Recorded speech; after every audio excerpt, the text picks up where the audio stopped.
Welcome back to Nasdaq Trade Talks. I'm your host, Jill Malandrino, Global Markets Reporter at Nasdaq. Joining me at the market site in Times Square, Jack Miller's back with us. He's ahead of trading over at Baird, and we're going to get the sell side's 2020 outlook. We'll touch on some data, small caps, and of course, the buy side. Jack, welcome back to Market Site. In 2020, I think it's going to be the year of data. Yep. Well, thanks for having me, Jill.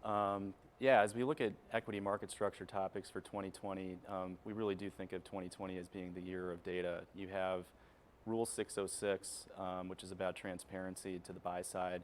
You have CAT, which is about transparency to regulators.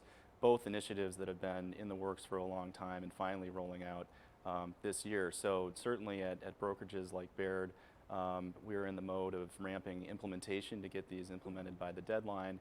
And it will be interesting now as consumers of this data start to take it in, what they will actually do with all of this new information. And so it'll just be an interesting year in terms of moving from a data preparation mode into a data interpretation mode. Right, so the variable there is really how you're going to assimilate to it, and then what you're going to do with this massive data that's out there. Right, what will be the outcome of all of this? And we've been dealing with these sorts of data sets for a long time, but these new rules are going to make it available in a much more meaningful, standardized, and democratized way. All right, let's talk about the small caps, because one size does not fit all.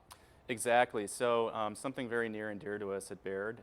We focus on research and execution services with a focus on small and mid-cap equities. So there is a growing realization that our one-size-fits-all market structure does not work equally well up and down the liquidity spectrum. That stock that trades 10,000 shares a day trades very differently from the one that trades 10 million shares a day, and they present very different challenges for traders and investors. So really interested to see what comes out of the recent call by the SEC for comments and ideas related to this. There's a recognition that this is something that needs to be addressed. We're excited to see what our market centers propose, and then excited to, as brokers, apply those innovations to deliver better execution solutions for clients. All right, now changing expectations of the buy side. This is something that you talk about all the time. Yeah, so significant change at the buy side in 2019. That is not going to abate into 2020.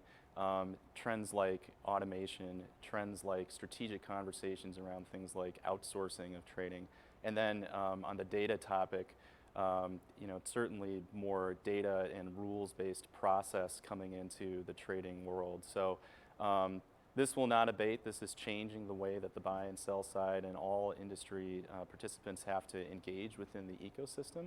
And so, again, a very transformational year ahead in my view. Yeah, it's almost like you used to have your sell side analysts talking to your buy side analysts and traders. Sure. Now it seems to be it's technology talking to technology, and the roles have really changed. They really have, and it's scrambling the old models. Yeah. And so certainly a tumultuous time in the industry, but many opportunities out there, and ultimately better outcomes for investors. All right, Jack, great to have you with us as Market Site. Thanks so much. And thank you for joining me on Trade Talks. I'm Jill Malandrino, Global Markets Reporter at Nasdaq.